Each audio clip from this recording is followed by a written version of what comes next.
classes. Great. So thank you for coming. So I am going to get started if I can. So first, to all of our guests and people who have been very patient, thank you for coming. Today is a very special day, and it is the kickoff event for the 2023-2024 university-wide Temple Social Impact Changemaker Challenge program. And I'm Alan Kersner. I know some of you. I am director of the Temple University Entrepreneurship Academy here within the Innovation Entrepreneurship Institute. So today's program kickoff event will be followed by a number of other social impact events. Let me just get this going. So on Wednesday, November 29th, 2 weeks from today, we're going to be having our first workshop, and it'll feature Dr. Nestor Torres, chairman of the Philadelphia Hispanic Chamber of Commerce. And he's going to discuss how to select problems or issues worthy of your focus and efforts. And again, streamlined on social impact issues.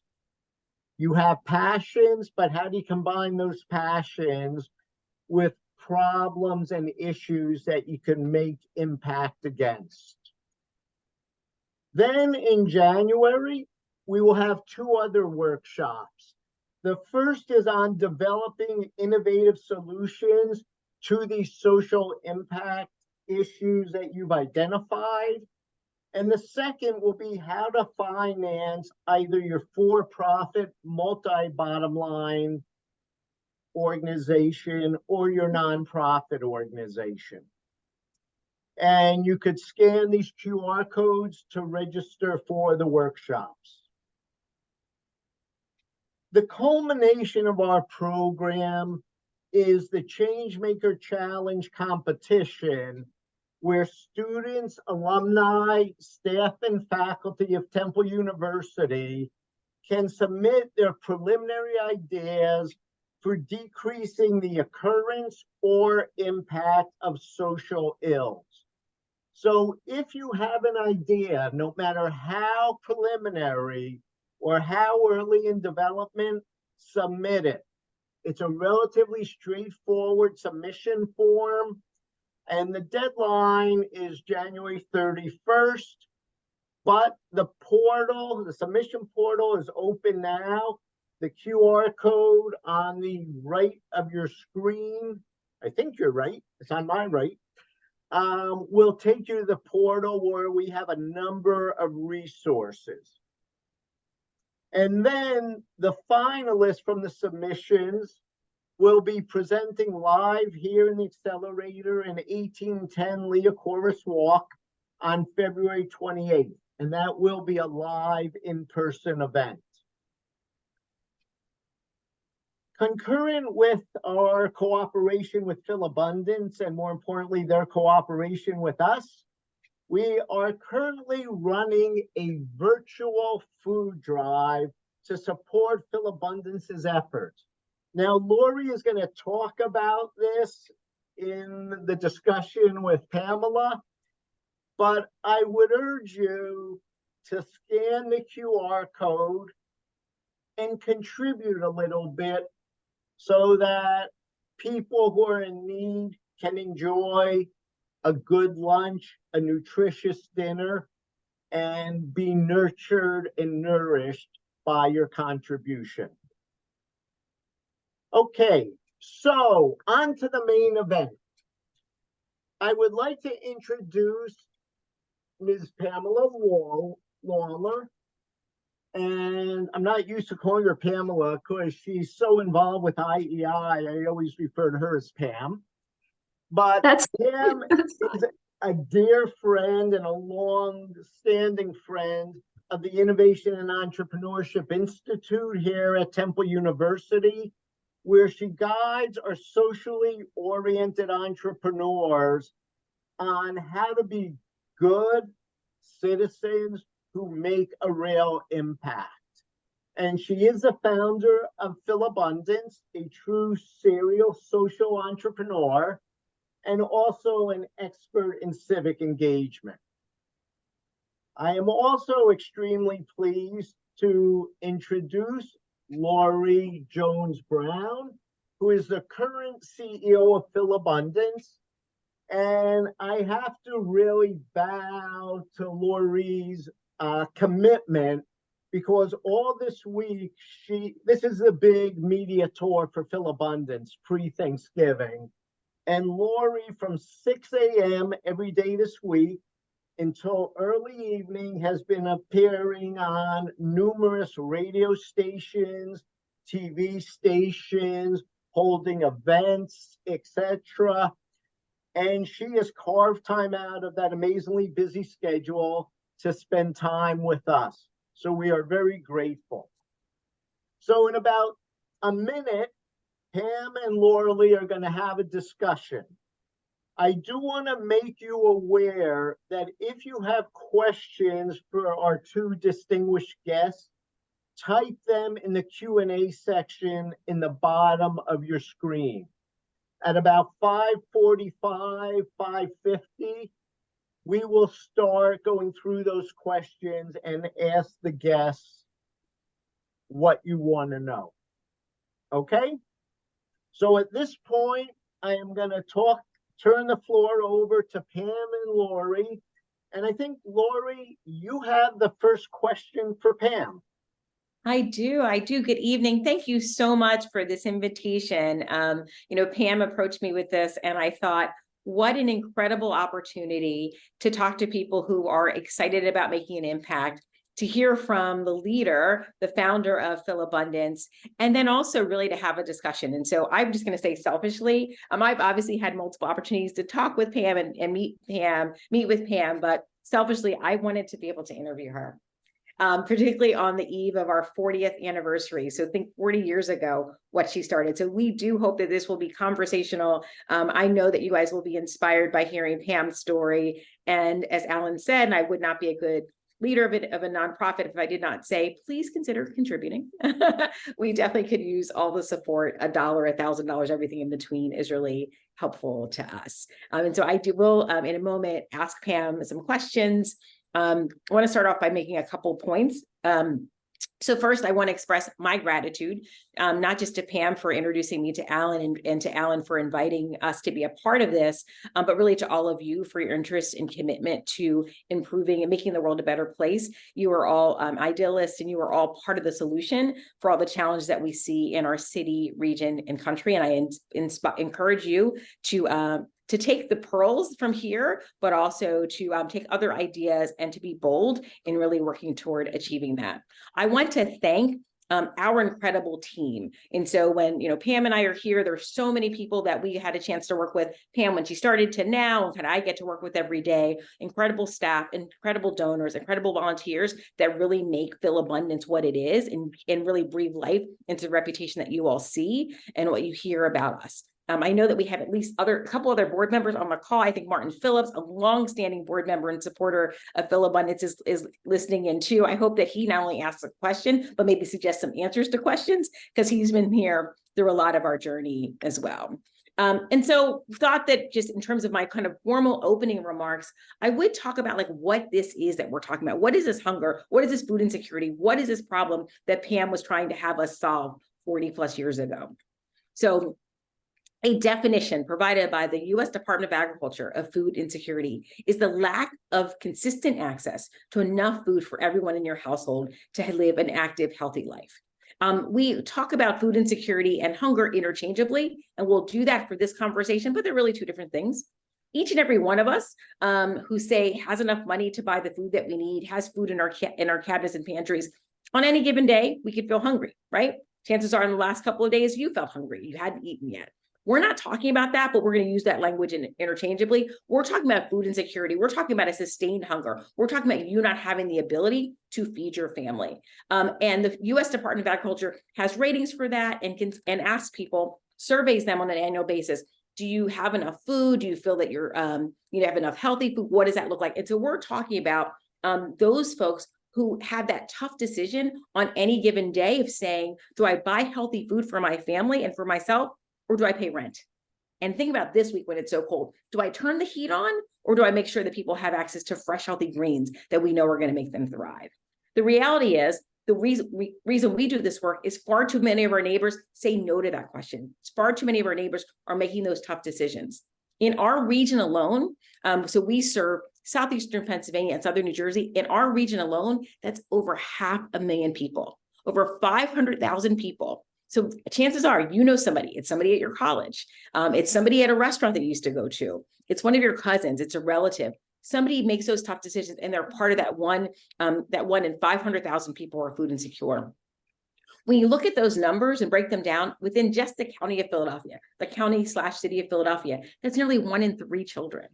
And so you often will hear us talk about the programs we do for kids, knowing that so many kids get access to fresh, healthy food through breakfast and lunch programs at school. We really focus on ensuring they have food over the weekends and during the holiday breaks and summer breaks, because nearly 1 in 3 in our city, but really kids across the region. The last thing I'll say by way of introduction is about this moment in time that we're in. I got a chance to start leading Philabundance in the midst of the pandemic. And I kind of say to people, like, that's the time in the pandemic when everybody remembered, oh my God, there are people who are food insecure in our city or in our country. The reality is, it's been around for much longer, but because the pandemic pushed everything outside, we started doing distributions out of truck to trunk and people to line up outside because of social distancing. I think it became top of mind for people again, and folks became aware that all these people were food insecure. The good side of that is government responded, and you all responded, donors responded, and we saw government food increase, government supports to people increase individually, and dollars increased to us. And so we were able to grow dramatically. We doubled in size. We went from distributing 25 million pounds of food to 50 million pounds of food. We grew our staff, our budgets grew. We were able to invest in infrastructure in ways, and that was great. And as a result, and this because we have academics on the phone, the USDA, when it does its annual survey, saw that for 2 years in a row, food insecurity didn't go up.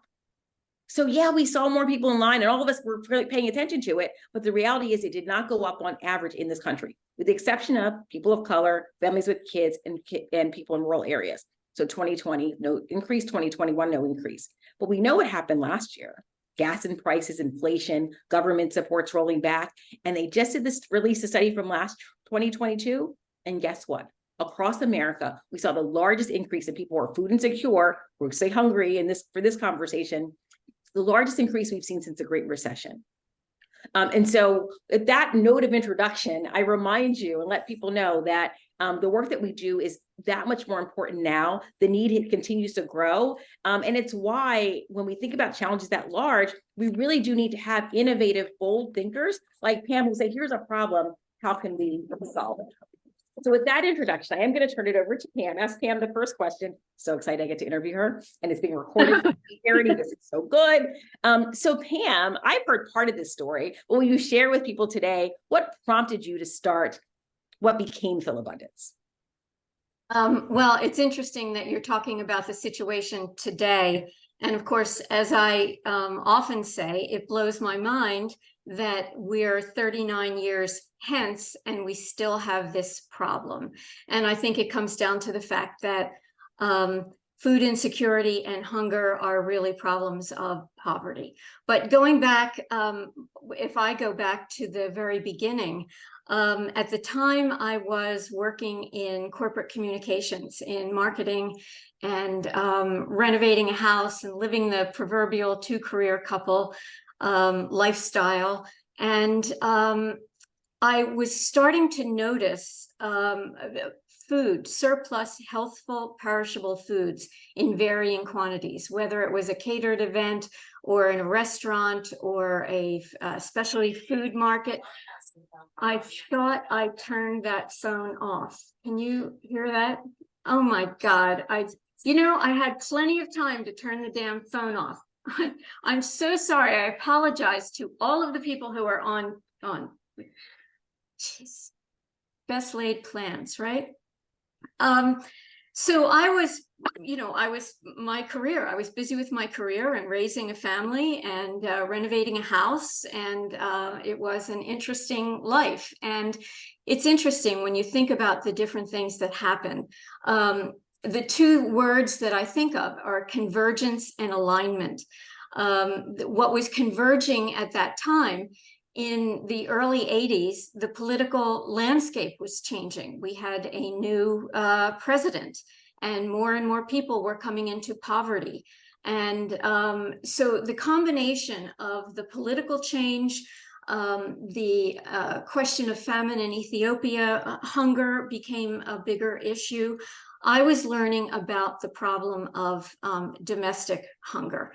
And it was really because my background is as a writer and editor and communicator.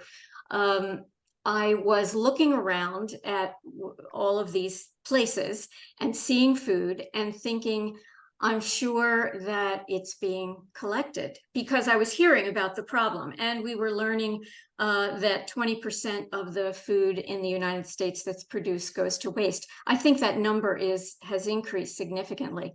But anyway, so it just was, there was this awareness. And because it wasn't my line of work, I really thought somebody was collecting this food. And the Greater Philadelphia Food Bank had started a couple of years before, but they were working with non-perishable foods from manufacturers and other sources, but not this perishable, healthful food in varying quantities. So I started as a research project and started talking to people in the food industry and also people in social services, running soup kitchens and shelters. And what I was learning was that the food was needed desperately, and that the food businesses wanted to be helpful. But what I was learning, what was missing, was the middleman. So it came down to it being a logistical problem, someone to take it from one place to another. And when I talk about food in varying quantities, if a butcher's shop's, refrigeration goes down, like, who does he call to distribute the food?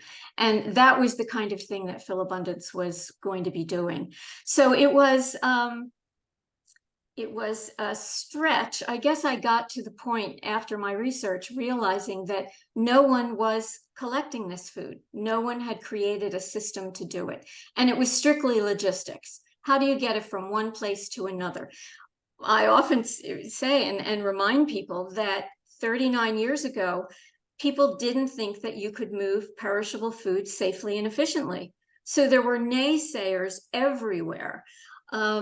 So my approach to that is, and it's always been, that problems are meant to be solved. So I'm sure we can figure out something, which is ultimately what I started to do. And so I changed, I decided to take a break from my corporate career to put a project and a program in place and a system in place.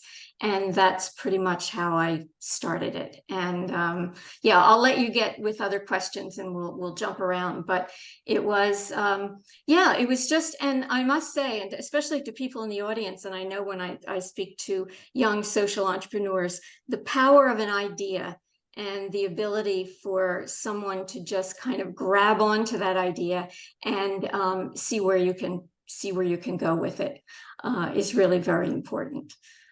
So just continuing along those lines, so you took something that was a major issue, very complex, and you just very much simplified it. So how did you go from this, seeing this opportunity that there was this need and there was this gap, to something that you say, oh, it's just a logistical problem, which we all know as we do this work is a very complex one to solve.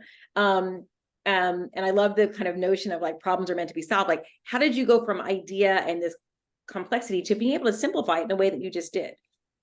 Well, because it was a new idea and talking about, it's simple, the logistics. Because there was no money, I was starting with $1,500. And of course, leveraging lots of corporate contacts and lawyers to set things up. it's just what the earliest days of Philabundance were all about, proving that this system would work. And when you're starting with, I think it was an Acme Market on a Mother's Day, it started one donor at a time. And the way it worked, the system that was set up, we had detailed information about the agencies that we were working with, soup kitchens, shelters, emergency food pantries, so that when someone called and said they had food, we would then be able to target the best agency. And of course, we started with 9. It was really a pilot to see how it would work. And I was pretty sure that we could do it. But I was just talking to someone the other day, and how, as I think back, it's like slow and steady wins the race. No one believed you could move this safely and efficiently. It was a new idea. Funders, major funders, people, the Greater Philadelphia Food Bank and other people in food banking thought, what is this upstart? Like, this can't be real, right? So it really is, you have the concept. And I have to say, one of the things that I am most proud of is that even from the earliest days, putting the foundation in place, the system, incorporating, getting the nonprofit status, figuring out what the marketing would be, how we were going to approach the food industry. And I know one of the questions will be, what were some of the moments? And one of them, people talk about the station wagon, this woman in her station wagon.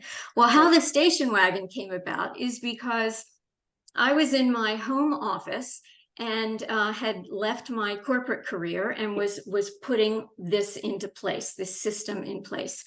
And a wonderful man who was a mentor and friend and one of our first board members, I remember him coming in and saying, Pamela, this is great. You've got the plan, you've got the marketing, you've got everything all set. Unless you're moving food, there is no Philabundance.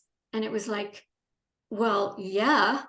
And because it was a new idea, because it was a one-person operation initially, there was no money, so we just had to do it. And it was slow and steady wins the race. And I have to say that it was always, getting press is important, but also when you have a new idea and an untested idea, you want to keep the press at a minimum, because, and I think we see it all often with entrepreneurs and new ventures, that sometimes people get ahead of themselves. They talk about where it is they want to go and where they're going to be, and they're going to get there, and they're not there yet.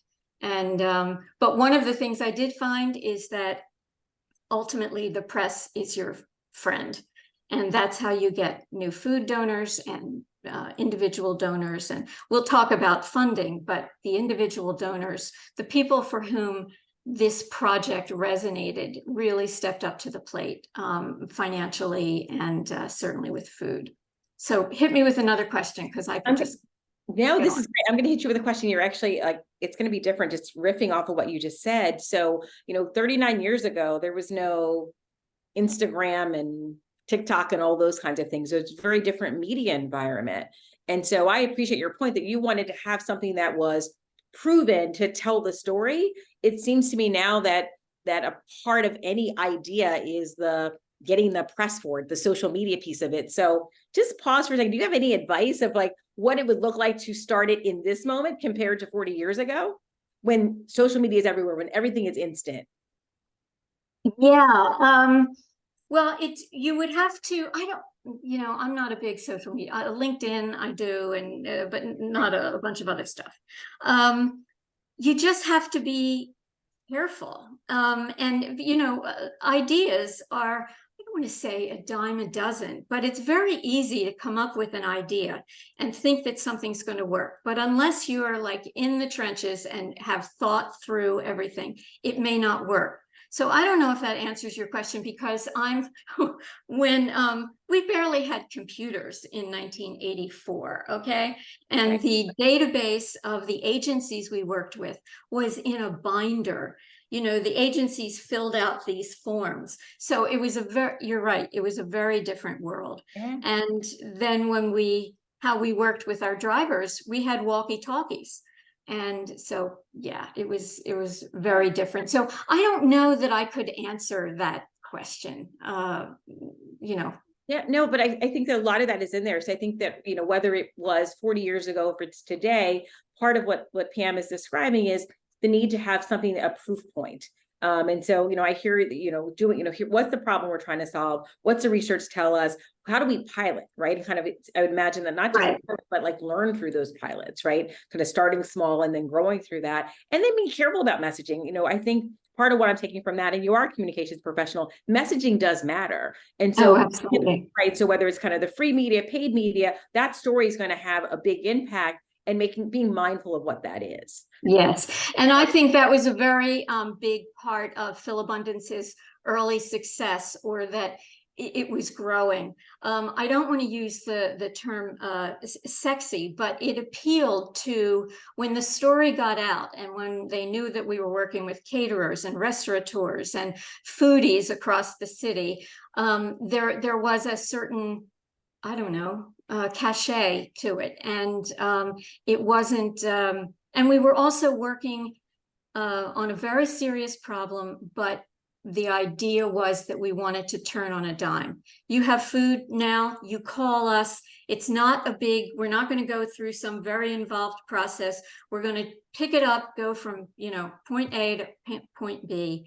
And that's, how it would go. But I do want to say that since I had changed my career and really figured, okay, I'm going to take the time out to do this and see if it works, to kind of prove that it works. I also thought that, okay, well, I will show that it can work. We'll do the system for like a year or two, and then I'm going to hand it off to someone. And because I'm not in the food business and I'm not in social services. But what I learned, and what I think is very important for social entrepreneurs and entrepreneurs everywhere, is there really is the founder stage and the entrepreneurial stage, and the person who has the vision and who will steadily make adjustments and see where things are going. So that didn't actually work. I wasn't able to pass it on until like 9 years later. But that was very important to do too, which, and we can get into that, but the fact that Philabundance has been around this long and is doing such extraordinary work and has continued to do it is because of so many people. And I'm thinking of your leadership, Loree, and the fact that you came on June 2020 at just the beginning of COVID. It was like, what was this woman thinking? But obviously you were not afraid of a challenge. So anyway. No, I appreciate that. And I think it is really something. I know people study kind of founders. And so that you were able to start an organization, really incubate it, kind of get it to a place where it wasn't reliant on just one person, but, but really build something that is, has multiple staff, multiple donors, multiple volunteers. I think there's something for social entrepreneurs to know if it all is on just this one person. Not saying you have to leave your idea, or leave your baby, but there is something to be able to make something sustainable in a way that I think you demonstrated with the way you've led this and continue to be involved with the organization. Yeah, and I often say that the biggest challenge any organization has, regardless of its age, but especially when it's new, is growth and how you manage growth. And I talk a lot about life cycles and how organizations have different life cycles and different needs. And it's really important to understand what they are and to bring people in who have the skill set. I mean, when I hired the first executive director who replaced me in like 1991 or 92, first of all, I didn't start Philabundance so I would have a job, okay? It was like this thing that I wanted to do. But with the administrative skills and all of the other things that you need to do in this next stage, that's not what I did. So it was always, bringing the right people on at the right time. And I have to say that is a really critical thing to do. Growth, how you manage growth, because you can blow it. And it's very easy. And we can, the business people know that there are lots of studies out there of successful companies that, took on something new and tanked things. But I digress. No, that's great. So I hope folks are kind of taking notes on these pearls of wisdom. I definitely like, the importance of capturing a story to be able to talk about the work is important, and something that you've demonstrated, that you didn't start it for a job, that you really were starting it genuinely to solve a problem, to help people in a way. And then thinking about growth and being intentional about that, I think is important for any leader leading a nonprofit or any entity for sure. I want to shift and ask, a question that I actually had for you, and I also saw it in the chat, and that's simply what are you most proud of, reflecting on 39 years of history of Philabundance? I think understanding the importance of putting a firm foundation in place, that laying the groundwork, it's very important how you structure it, and so that it can grow. And that's not to say that it's, ironclad and you don't have to pivot or make adjustments. But I am very proud of the foundation that was put in place. And the fact that I feel like we hired the right people at the right time and brought folks on. Certainly the board of directors. The first group, there were 5, when you incorporate, and they tended to be friends and people in the course of my research. And that was great, because when you're in a startup mode, you want people who are there supporting you 100% and will let you turn on a dime when you see something. But as an organization grows, the needs change, the structure changes. And so I have to say our board has been terrific. And so, yeah, so I don't know if that answers your question. It has been a gift for me to continue to be involved with Philabundance, and to watch its evolution and its growth. And I'm very proud of what everyone has done over the years. It's been very interesting. So on the flip side, do you have any regrets? What do you wish you had done differently? That's interesting. I'm not sure. Well, it would have been great to raise more money faster, earlier. There was that Subaru station wagon, and then some people donated vans, and then it was only 18 months in that we got a tiny refrigerated truck. So we were limited by the amount of money that we were able to raise. And fundraising was totally new. I studied at Villanova when I realized, oh my God, this is great, wonderful. But if we can't raise the money, nothing will happen. I'm not sure. I can't, I guess there were moments when, it just seemed like too big a problem, too big an issue. And how do you keep going? How do you keep the momentum going? I don't know. I don't want to sit here and say I have no regrets. I did everything perfectly. The proof is in the pudding, right? No, I'm kidding. Well, another way to respond to that, and it's something, one of our tenets that we have, and you've heard me talk about the pillars that we've outlined for ourselves. First, putting people first, people are food insecure at the center of our work, professionalism, ensuring that we're best in class in the work that we do, partnership, both internally, but also with our agency partners and how we get the food out. But finally, our last really is progress over perfection, right? And realizing that when we lose, we don't lose the lesson. And so the reality is that's part of what I'm hearing from you, Pam. It's not about regrets. Are there things that you wish you knew or you didn't, but you learn to kind of always move forward. And so that's how we try to do this work. Actually, my last call with some members of our team was just that, oh my gosh, there's a lot going on right now. Things aren't perfect. Nope, they're not perfect. But we allow ourselves and each other grace as we do this work. And our goal is to always just be better, right? To continue. Yes. So yeah. And to be aware, self-aware, and to be able to look around and know that you don't know everything, and relying on other folks, which is very important too. Yeah. So another question is really, and I 2 other questions, and I'm trying to get some that are in the chat. So one is, and this, you referenced this a little bit a moment ago. Someone asked, could you see the convergence between food insecurity and housing insecurity? And so, clearly it's an opportunity for you to talk a little bit about our Ending Hunger for Good work, but, from the beginning at different points, how did you see the issues related to poverty and how those were intertwined or not with the work at Philabundance? Well, it became very clear early on that hunger is a symptom of a much larger problem, and the problem being poverty. And it did, involve healthcare and housing and education and all of these other related, it's all of a piece. And one of the challenges I had personally, because when I would see something, it was like, oh, well, okay, we need to try to address this.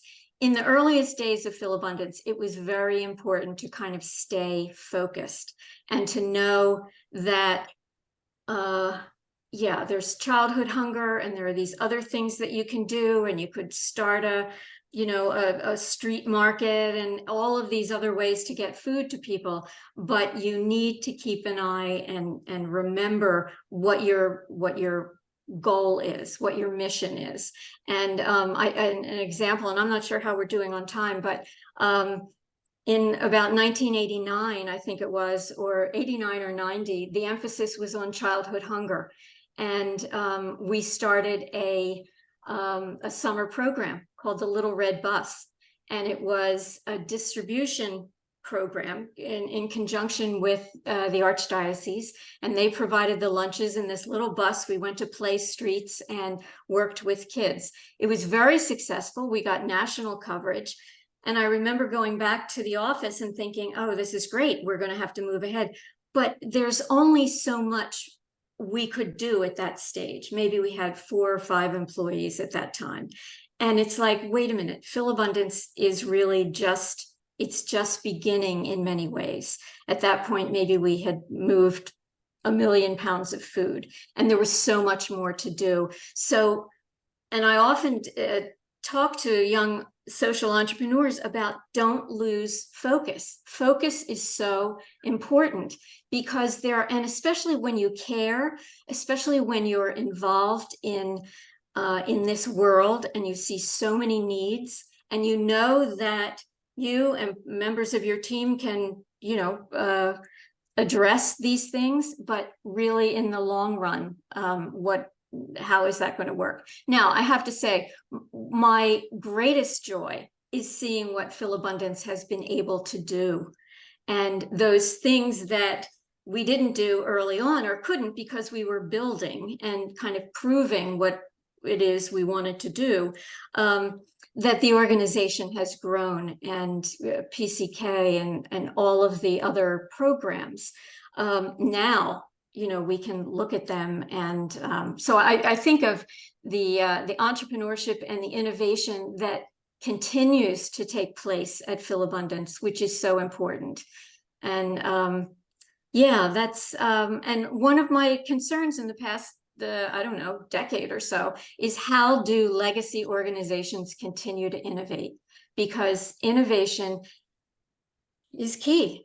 It's easy to fall back and just have your system and do your thing. But as you know, and as you have shown in your leadership and others before you, looking at the problems and knowing what else Philabundance could do or slightly adjust to address those things. And that's very gratifying to me to see what has taken place in those 39 years. Again, it blows my mind, and I'm very proud.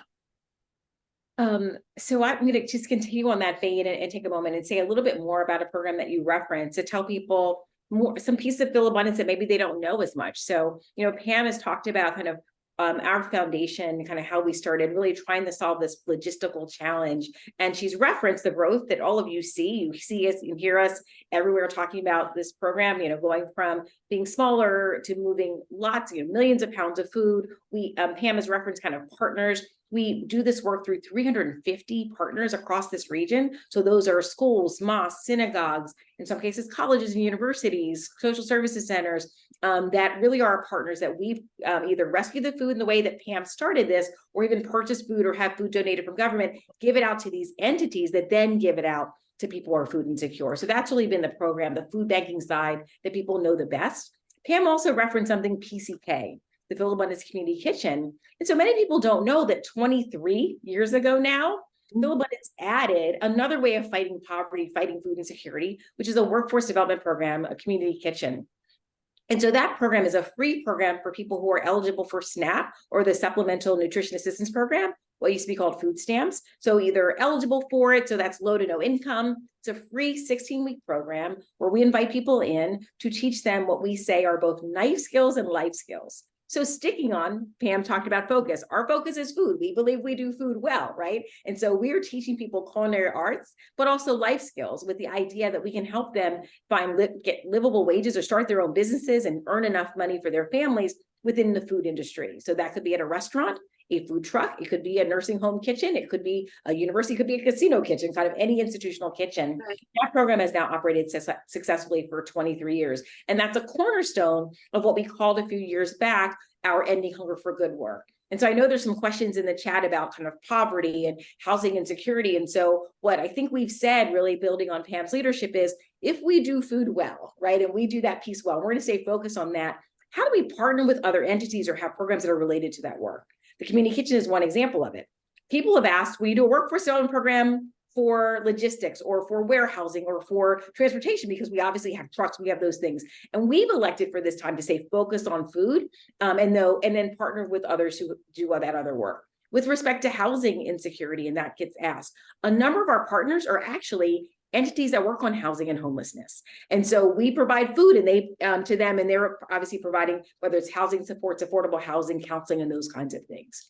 So wanted people to know a little bit more. Anything else you want to add about, Pam, that balance, that tension of staying focused on our mission and our focus on food with also trying to grow and address the larger issues around food insecurity and poverty? Well, I think the whole idea of collaboration with other organizations, knowing that we can't do everything. Food is the specialty, and yet and the more than food on our mural on South, in South Philadelphia, it's more than food. And I think that that's one of the interesting developments over the years.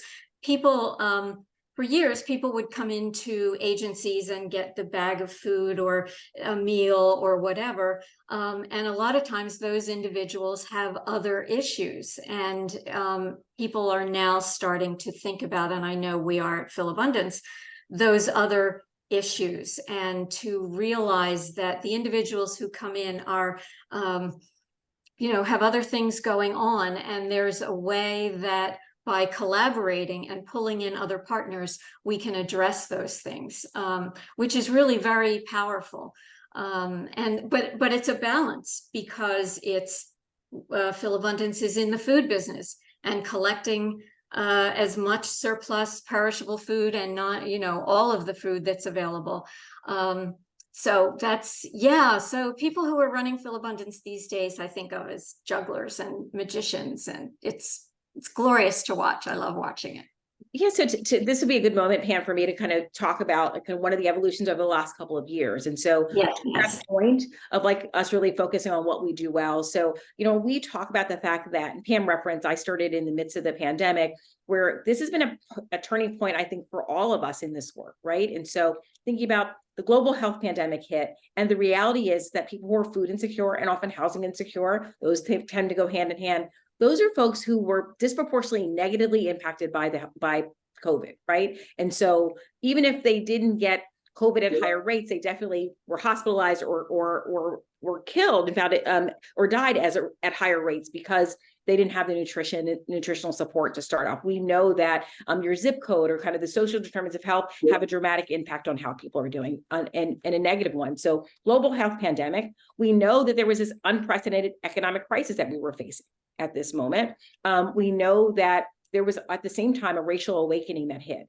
And so we took all of that and took what Pam built and took this foundation and said, what ways do we need to pivot? What do we need to address? And we came up with what we call our good food policy. And that's where we now challenge ourselves to provide more nutritious food, to increase the nutritional value of the food that we're providing to people. Our standard is actually 85%. And that's kind of some national measure. It's kind of medium or high nutritional value. We want to make sure not just we're just providing people with any old food, but food that's really going to nourish them. We know that when babies are not well nourished, that their brains don't develop. We know that for kids, that they're not performing as well in school, that there are more behavioral problems. And we also know as adults that there are mental health associations, as well as kind of diet-related diseases that impact people disproportionately when they don't have good nutrition. So our first part of our good food policy is providing people with more nutritious food. The other part, knowing that we live in such a diverse community, is providing people with culturally appropriate food. So it's not just any old food that comes through, but you think about, we're a restaurant town. We've got food from all over the world that's prepared so well here. We could rescue that food and ensure that people get the taste of their communities, taste that they would like. So culturally appropriate and responsive food, that is another point of that. And then we want to make sure that we're supporting local entities. So where possible, purchasing from local farms, local women-owned, minority-owned businesses is another priority for us in our good food policy. And finally is access. Thinking about how and when people access food. One of the things we learned from the global health pandemic, many of us went on to online shopping for food or home delivery in ways. And so we actually provide home delivery largely with partners that are healthcare partners. Because again, back to this issue, global health pandemic, it is disproportionately infecting people. So we really took this focus of we do food, but we also want to respond to this moment in time and develop a good food policy that we think really responds to this particular moment. You know, I'm not sure how we're doing on time, but I want to ask you, with all of these, with the multi-dimension and the multi-layers of what Philabundance does these days, what are your challenges? And yeah, as CEO, coming, first of all, recognizing when you came in, but the organization has grown significantly since you've been CEO. So talk a little bit about what that's been like for you coming in and working this. Yeah, so it has been both challenging and incredibly rewarding. Right. And I would imagine for many people on this call that are thinking about, here's a problem that, I'm concerned about in the community, I want to have an impact on it. There is a glaring problem in our community, and I got to very quickly make a positive impact on that, along with our incredible supporters, our staff, our board, and say, like, enjoying something that I actually had the luxury of. I didn't have to start Philabundance. It was already here, and be able to really kind of jump right in and help advance the work that we do. So it has been really rewarding. And then, yeah, it's been challenging to think about doing the work safely in this moment, thinking about getting resources and maintaining them, as any nonprofit executive does, and thinking about that balance of how do we stay true to our mission and stay focused while we're also continuing to innovate and evolve. And so those are definitely challenges. Part of how I address them is by talking to a lot of people. So we have incredible stakeholders, those community partners that I mentioned across this region, hearing from them. Hearing from people, food insecure. What are their wishes and desires? How do we serve them? What does our board say? What do our donors say? And we're a part of an incredible national network now called Feeding America. So I have 200 counterparts. So I can lean on them and their staff and say, hey, how have you solved this problem? How have you advanced your work? How have you innovated? So I found it incredibly rewarding and challenging. So you're going to hang in there. You're going to be here for a while. Oh, good. Well, we definitely want to make sure. I'm gonna take a minute. I think we have about 4 minutes left. I'm gonna make sure I'm getting a lot of the questions from the chat. I think we've answered a bunch of those. I will turn one to you that Martin has asked, and Martin has said something very nice about the two of us. Thank you, Martin, our board member. What is the process that really takes you from that really cool idea that lets you leave, Pam, a very comfortable job, and jump in and take that risk? That risk and that leap of faith. No, what does it? Oh my God, I don't know. When I talk about what entrepreneurs need, there needs to be a certain fearlessness and a certain sense that you do have a capacity to do something, or at least to attempt to do it. So I'm not sure if that answers the question, but run that question by me again. Let's see, like, what makes you, how did you leave the comfortable job and take the leap of faith? How did you know it was the right time to do that? Oh, well, what was very nice is that, and what motivated me to even start Philabundance, the disparity between the life I was living and the life of so many people in my community that I was learning about. I was married to an attorney, so I was not the sole support of our family. So I was able to make that change. And in fact, thinking way back, it was like, it kind of made sense. Like, isn't that, if you think of a couple and a family as a social unit, the fact that and this may be old-fashioned, okay, that one person is, responsible for the economic aspect of it, and the other person, regardless whether it's male or female, is more engaged in the community and education of children and all of those things. So there was a certain symmetry to it, but also, my dear husband, who on the 30th anniversary, one of the things I talked about was my first team, because entrepreneurs need who is your team? That's one of the things we ask in the business competitions. My first team really was my family in many ways, because of the support that I got from my spouse, my children. I had young children at that time, and it was really, it was really very important, and they were very supportive too. There's a picture, I came across it and I have to dig it out again. Scholastic magazine has a picture of my two sons at the back of one of our trucks taking food out. It's really cute, many years ago. So Martin, I don't know if that answers your question or not, but yeah, you just have to not be afraid. Fearlessness, you need that, definitely. Great. And I'm answering some of the questions in the chat and seeing what else is coming through. Fearlessness, that is definitely something that not sure everybody has. And I think that clearly you've demonstrated really a courage, kind of a commitment and heart and kind of seeing a problem and wanting to solve something for people, kind of a thoughtfulness of the academic side, the research side of putting that foundation in place. But yeah, the courage to take that kind of risk. And I think that's among the things that make you a really incredible leader, and why I think this region should really, owes you a debt of gratitude, Pam, for what you've done and what you've built.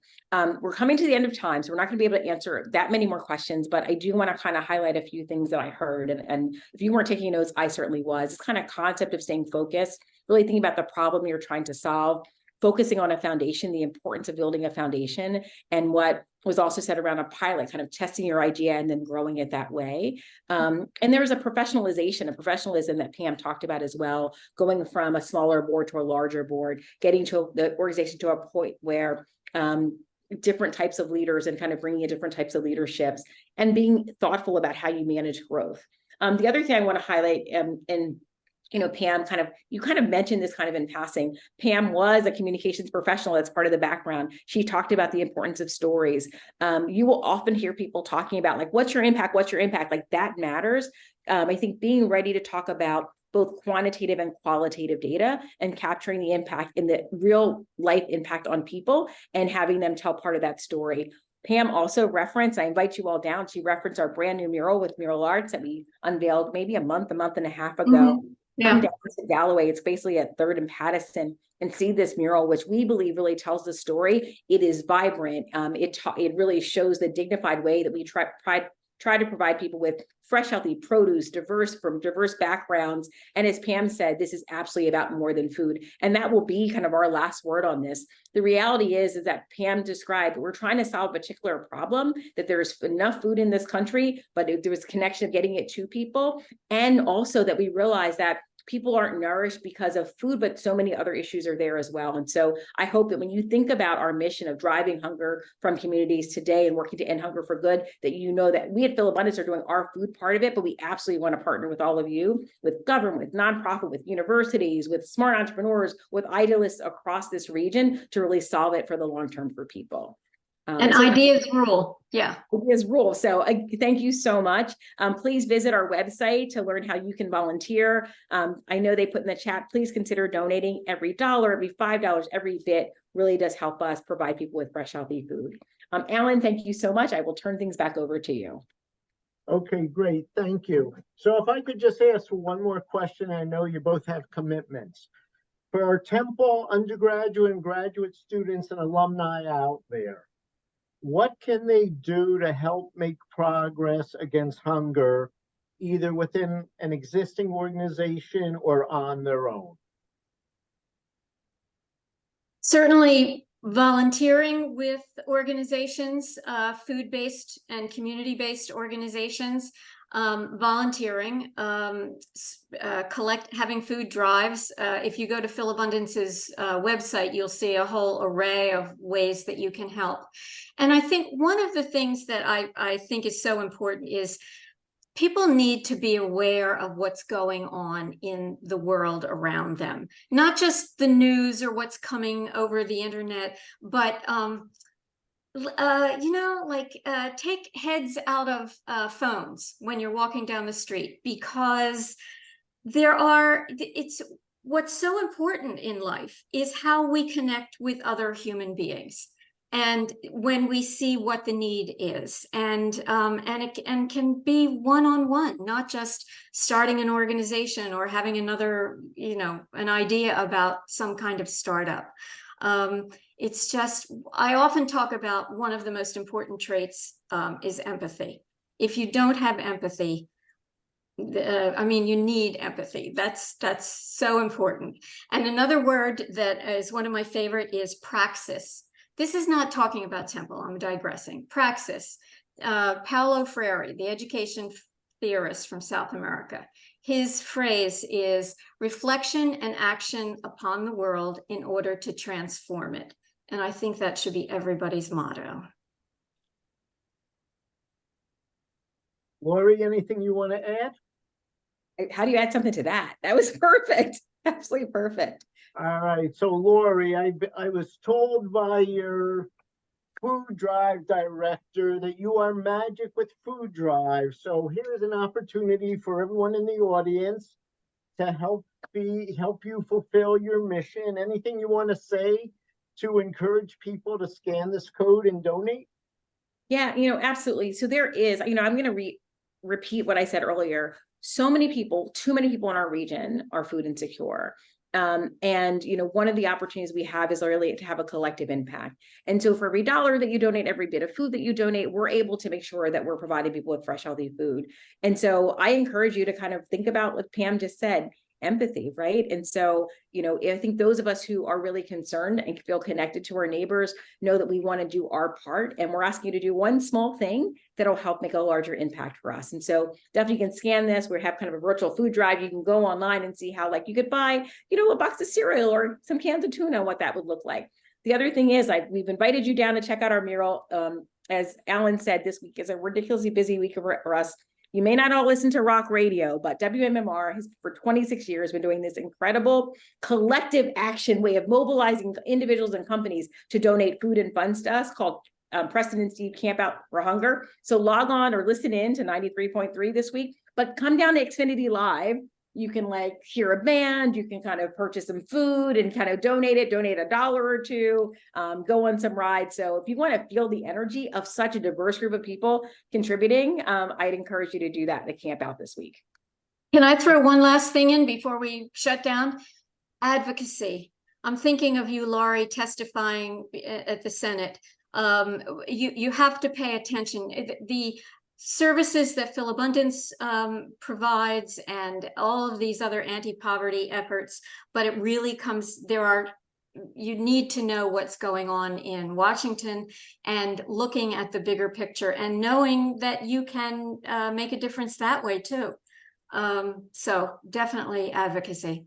That's a really good point. It's so funny. I was tempted to say that. It was a whole new line to talk about. We're running out of time, but actually the call I was on right before now was I serve on a committee for Feeding America nationally that really is about public policy engagement and advocacy. And so Pam is exactly right. When you sign up for our newsletter on our website, one of the things you will see every time we connect with you, what we say, here's a way to help us make a difference. And so, we didn't get to talk about it as much. We talked about kind of some layers of the ways we're solving the problem, but we also know that there's systematic issues here. And so Philabundance has joined with others across this country to advocate for things like a farm bill that ensures that people have access to benefits, and the benefits they access are not complicated in the way they access them, that there is a strong farm bill so that we can purchase food from farmers to keep them thriving, but get them to food banks so we can get them in the hands of people. So Pam is absolutely right. Advocacy is a big part of what we do that people tend not to know about. So definitely sign up for our newsletter and learn how you can help us call on Congress and the executive branch to better serve people. Okay, great. So everyone is going to be very busy, I can see. There's lots for people to do. So before I just finish up with some logistics, I want to let you two go do what you're doing to make a difference in the world. Yeah. Thank you. The Philadelphia community is very lucky to have the two of you. And here at Temple, we are also very lucky to have you involved with us. Well, thanks for inviting us. This has been great, Alan. I admire the work of Temple, and it's great to be here. So you want me to leave? I'm leaving. Well, you Adios. could stay if you want. Oh, I'll stay. I'll stay. I'm gonna head off, but thank you all so much. Thanks, Pam. Thanks, Alan. Thank you. Okay. I should probably leave. You're doing your thing, right? No, you can stay. That's fine. All right. Hopefully my phone won't ring. So sorry, I have to get down to the end here. Okay. So for those of you who get suitable points or FDLP points, please scan here and you can register and get the point credit for being here today. I'll give you a minute to do that.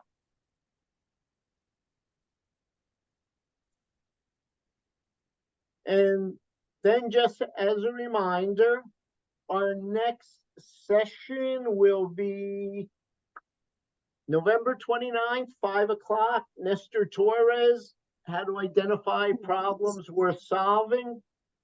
And for those of you with ideas, and I could already tell by the Q&A, several of you have them and are working on them, go into register for the submission portal of Changemaker Challenge, continue to attend these sessions and workshops, and work on your ideas and take advantage of the mentoring and ability to win some prize money. Thank you everyone for your patience and for staying with us. Have a great Thanksgiving and think of others and help them have a great Thanksgiving also. Thank you. Thank you, Alan. Thanks. Thanks, Pam. Take care. Bye-bye.